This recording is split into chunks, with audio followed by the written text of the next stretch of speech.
as a deputy guest speaker, but at the time I remained a speaker. Another challenge we faced was I'm encouraging and I'm advising you, please, let us respect our states. You know, with everything we said, they lack poor playing ground which could not allow all the games. There is the show language. Where there is no completeness is national language. Yes. And it is only big of old age like this when the stomach is empty and they expect that training to go on. You need to motivate them. You can even buy for them water. I was complaining that it was so challenging to unite people and train them. Then they say poor sound, faulty remote, and no best speaker. I believe principal will handle this. But in those structures that we brought him, wanted to... That is Kennedy, same picture. Thank you for coming. Your Honor. Mwanguzi Ronald Roma. The outgoing guild speaker is to come and together with the Chief Justice. Well, let's give you Lugogo itself. And also give you the power from every assignment. Give you the keys. Let's give you the keys. I've been keeping this chart one for you. I'm also keeping it. And I believe officially, let me give you now the assignments for my work plan and at least where I've stopped and some up from that.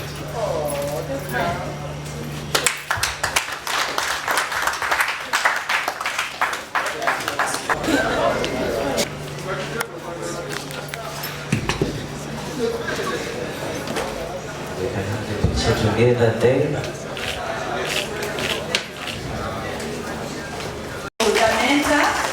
Because we all need someone who has been there to guide us. Learn from the principal, learn from your staff, learn especially from those who are doing better. Status, then it's not a vision. I will urge you. 4, 3, 2, and 1.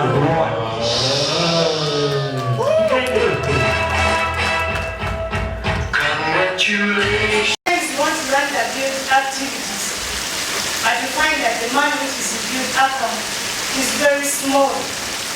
For that matter, we have to request for funds from the administration, which they could give, but it is not what we expect.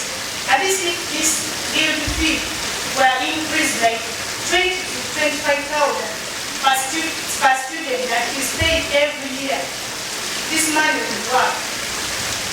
That's one of the challenges they were facing is absenteeism of trainees. And I think whoever is here today can say you have witnessed it. They are even absent on their own function. Because chief guest, the function is twofold.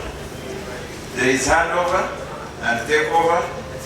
But again, we are saying bye to our candidates. It is River's party. So if people can be absent at the party, then what do we expect of them when they say go to class?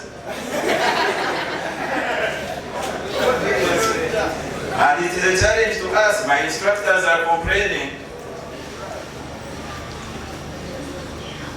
that Nze Kizito Isaac from Uganda National Students Association nga nze akulembera ekibuga Kampala ne Buganda region yonna. Tubadde wano nga abakulembeze ba Lugogo vocational bawaayo obukulembeze. Okusingira ddala kubaddeko mutabani wange Douglas gye mbadde naye ku district level nga yatwala certificate awarding institution mu Kampala. basavinze bulungi ng'omukulembeze yenna bw'otuuka ekiseera ky'okuwaayo obukulembeze olina obuwaayo mu mirembe. So nkubiriza abamu abaddidde Douglas mu bigere bamukonsultinge era babeere nga bamwebuuzaako ekyokukola. Tujja sigala nga tukolagana nabo wamu era sijja kukoma ku Douglas yekka n'abasigaddewo bonna. Engineer Duncan Tebagalika, Assistant Manager Roofing Rolling Mills Namambe, plant ekola ebyokuzimbisa. Olunaku olwaleero nfunye omukisa okubeera nga mpitiddwa ng'omugenyi omukulu mu institution yaffe esinga okuba enkulu mu ggwanga eya Lugogo Vocational Institute, bwe tusoboledde okubeera nga tulaba abayizi abakulembeze nga bawaayo obuyinza batwanjulirwa olukiiko olupya, era twogedde n'abayizi baffe ne tubanyonyola tebalina okubeera abeesimbu, tebalina kukola bitali ku mulamwa, balina okufuba okulaba nga buli kye bakola kitufiitinga ne visioni yaabwe, era nga bakimanyi balina okukola accountability n'okulaba nga buli kye bakola kiweesa institution yaffe ekitiibwa. Bana babikoze. Amanya gange nze Mwalimu Miro Sadat, the Guild President of St. Lawrence University. Olunaku olwaleero twetabye mu mukolo gw'okukyusa obukulembeze wano ku Lugogo Vocational Training Insititute. Obubaka bwe mpadde muganda wange Innocent naye akayingira obukulembeze mugambye nti asaavinga abaana kuba bamutadde mu kulembeze era bamutadde mu kusaavinga abaana tulabe nga tusobola okutwala Lugogo Vocational Training Institute mu maaso. Nsigadde nze Miro Sadat, the Guild President of St. Lawrence University. Nedoboozi mpitibwa Douglas Waboma nga ndi Guild President abadde asaavinga tendekero eya Vocational Training Institute.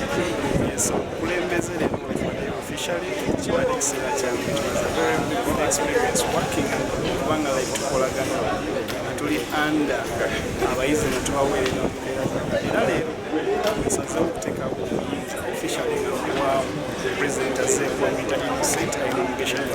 Bino ebintu kyensobola okukuutira etyangu empeenapeena enyangu okusooka okubeera omukulembeze omubuyinza eri abantu abenjawulo. Ekyokubiri wabanga bagamba nti olwanisa omulabe wo togenda wala, naye wobanga like ofunye omuntu gwewekwatako mukolagana musobola otuuka so kyemukutira kubanga operating an administration olaba nga eddoboozi ly'abaana liwikika n'ebintu ebyo bisobola nga bikola.